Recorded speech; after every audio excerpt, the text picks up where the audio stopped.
teman-teman semua, selamat datang di Project Video Kreatif saya, Aziza Budianti, untuk mata kuliah PLBJ dengan dosen pengampu Bapak Dr. Bayu Kami Rizal, MPD.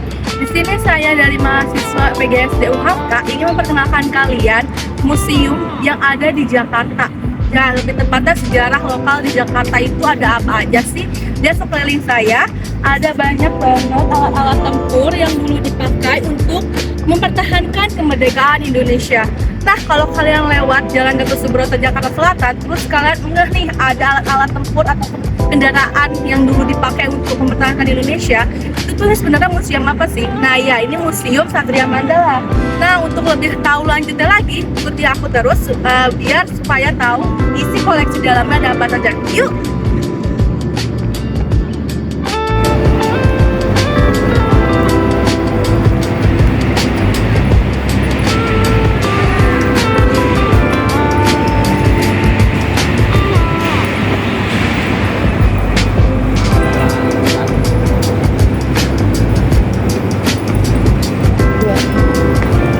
Nah, di area luar ini, persis di bawah hanggar panjang berjejer rapi monster-monster baja saksi perjuangan TNI. Di setiap unitnya ada blanket informasi warna biru kayak gini nih.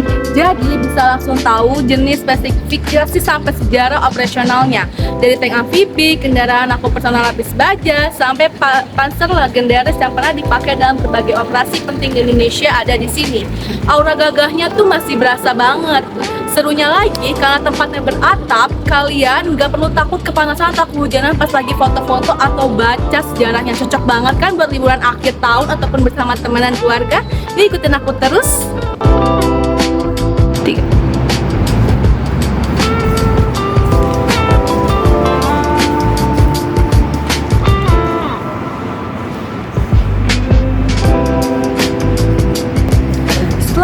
Melihat dari tanteng dari area luar, sekarang kita masuk ke dalam gedung utama Museum Satria Mandala. Kita menuju ke sebuah ruangan yang penuh dengan nilai nasionalisme tinggi, yaitu ruang merah putih. Ruangan ini menyimpan simbol-simbol penting dari kedaulatan negara kita. Nah, begitu melangkah masuk, atmosfer hikmat langsung terasa. Ruangan ini didesain secara khusus dengan dominasi warna merah dan putih, mencerminkan warna bendera pusaka kita. Di sini, pengunjung diajak untuk kembali merenungkan arti dari keberanian dan kesucian yang menjadi fondasi dasar berdirinya Republik Indonesia.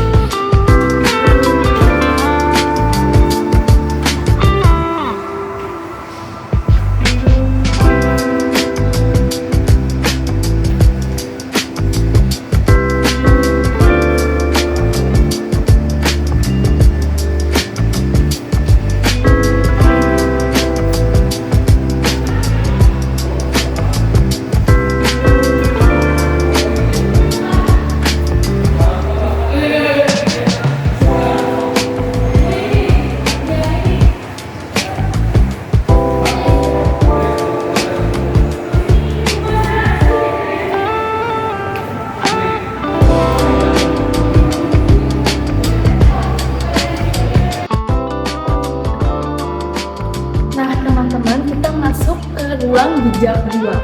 Di sini banyak sekali sejarah tentang dari mulai kemerdekaan sampai hingga saat Indonesia merdeka. Di sini banyak banget replika-replika tentang perjuangan para pahlawan dan juga TNI. Nah, tapi sebelum lebih lanjut, aku pengen kasih kalian nih, proklamasi kemerdekaan Jakarta itu terjadi pada 10 pagi 17 Agustus. Lalu, pembentukan BKR itu pada tanggal 22 Agustus 1945. Nah, setelah itu diadakan sidang PPKI untuk membentuk BKR ya.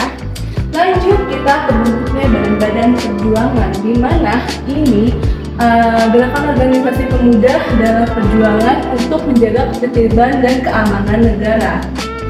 Lanjut, ini di sini ada gerakan Angkatan Muda Polisi, di mana bayangan Jepang masih terasa di Surabaya lewat ada kantor Kompetai dan juga polisi militer yang selama 3,5 tahun menebar teror.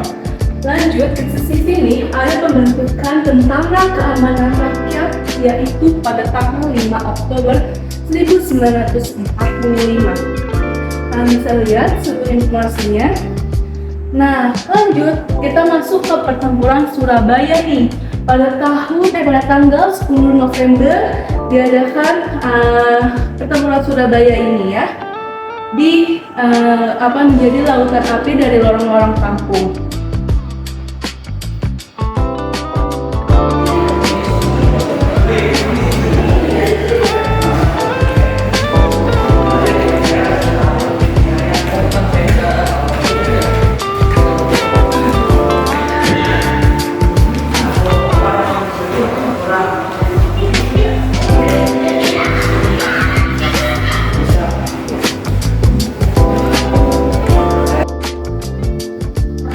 Nah, ini kita masuk ke materi topik hari ini. Aku pengen kasih tahu kalian sejarah unik yang masyarakat belum ketahui secara luas.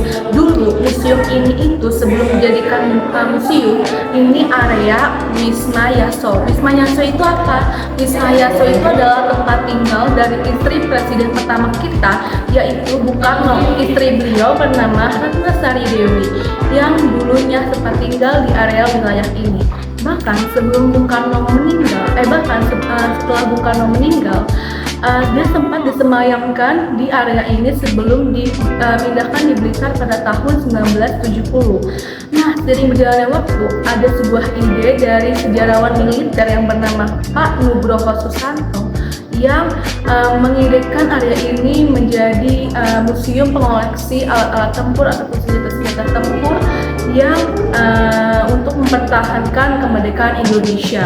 Nah, museum ini diresmikan pada tahun 1972 pada tanggal 5 Oktober oleh Presiden Soeharto. Jadi itu adalah sejarah unik yang kalian belum ketahui. Iya, satu lagi, Museum Satria Mandala ini memiliki arti, yaitu artinya Satria Mandala itu lingkungan tempat tinggal kesatria. Oke, segitu aja dari aku. Yuk lanjutnya di Ketiak terus. Setelah membuat sejarah yang unik yang belum masyarakat ketahui, pernah nggak sih kalian bayangin bagaimana seorang panglima besar memimpin perang tapi dalam keadaan sakit parah? Mari kita lihat dari dekat. Ini ada salah satu koleksi di Museum Satria Mandala, yaitu tandu Panglima Besar Jenderal Sudirman. Nah, tiang bata merah yang kokoh, replika tandu yang bersejarah ini sungguh dengan rapi dipajang di Museum Satria Mandala ini. Tandu sederhana inilah yang menjadi markas berjalannya Jenderal Sudirman selama 7 bulan menembus hutan, naik turun gunung, dan juga keluar masuk desa sepanjang puluhan kilometer. Meski didera penyakit paru-paru yang berat, dari atas tandu inilah beliau tetap membakar semangat pada prajurit dan menyusun strategi cerdik untuk mengelabui tentara Belanda.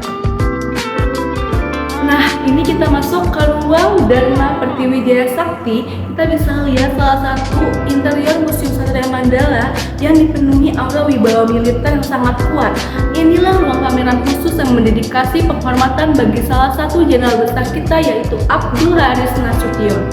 Di balik etalase kaca ini, kita bisa lihat khas militer yang estetik.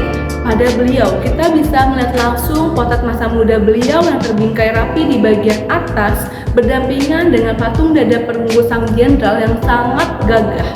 Fokus utama di etalase ini adalah pakaian dinas upacara atau PDU milik Jenderal Besar A.H. Nasution.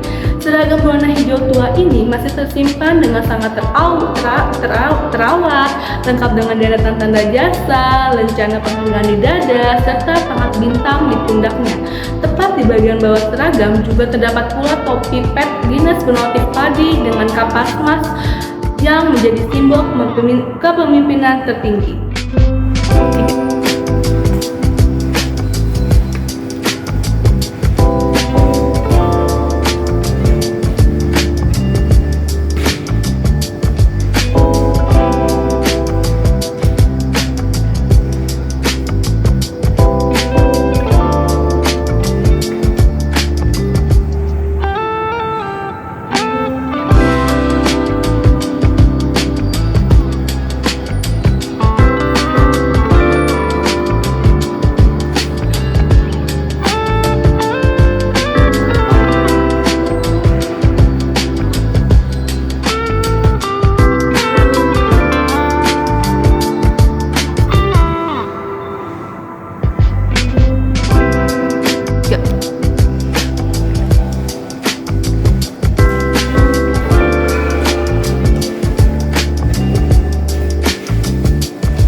lebih dalam, kita bisa lihat nih macam-macam pertempuran untuk mempertahankan kemerdekaan Indonesia. Di sini ada pertempuran 5 hari di Semarang. Kalian bisa lihat replikanya bagaimana seperti dulu pertempuran tersebut. Lanjut kita jalan ke sini. Ini ada salah satu dapur umum dalam perang kemerdekaan. Lihat guys, dapur umumnya tuh dulu seperti ini, masih jadul sekali ya, dan masih erat tali silaturahmi atau solidaritasnya.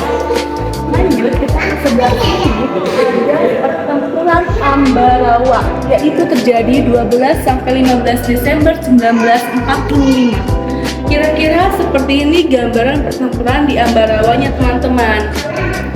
Lanjut, di sisi sebelah sini juga masih ada pengumuman proklamasi RI tapi di Sumatera, tepatnya di Medan, pada tanggal 6 Oktober 1945 oleh Soekarno.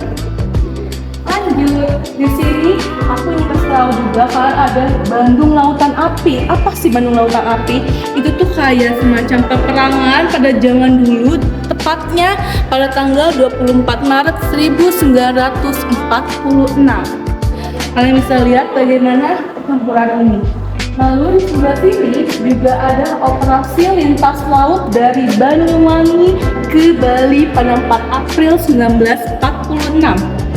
Nah seperti ini guys, operasi lintas laut dari Banyuwangi ke Bali.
Masuk ke ruang bagian paling bawah, yaitu ruang senjata. Senjata yang digunakan pada masa kemerdekaan dari tahun 1945 sampai 1949. Bahkan senjata yang digunakan dari tahun 1950 sampai sekarang juga ada di Museum Satria Mandala ini.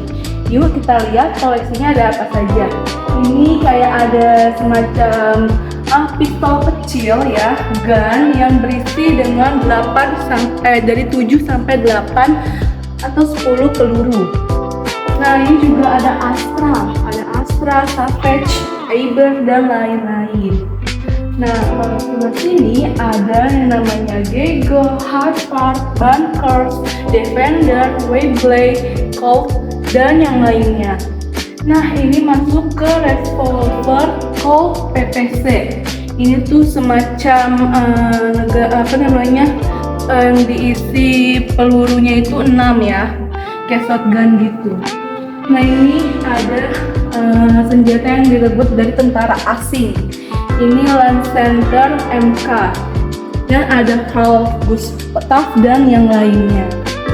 Nah kalau ini itu ada senjata yang direbut dari tentara asing juga. Yang namanya itu ada Vickers, Browning, Walther dan lain-lain. Lanjut kita ke sebelah sini ya teman-teman. Nah ini ada senjata buatan pabrik senjata Demak Pijo Yogyakarta seperti ini. Nah ini juga ada kayak bom runcing, bom molotov, ranjau personil, granat. Nih granatnya nih guys seperti ini. Dan juga ada mata tombak, dan ada pedang dan sebagainya. Lalu ini tuh koleksi pedang-pedang samurai keris yang dipakai oleh dulu nih tahun 1945 sampai 1949. Nah kalau ini tuh kayak senapan-senapan yang gede banget itu loh. Ada senapan Arisaka, Karaban, dan lain-lain. Nah gak hanya itu senjatanya, di sini juga ada berbagai bom, jenis bom. Ini ada bom anti personil dan lain-lain. Ini juga ada alat komunikasi atau HT yang dipakai zaman dulu. Nah ini nih kayak prajurit-prajurit zaman dulu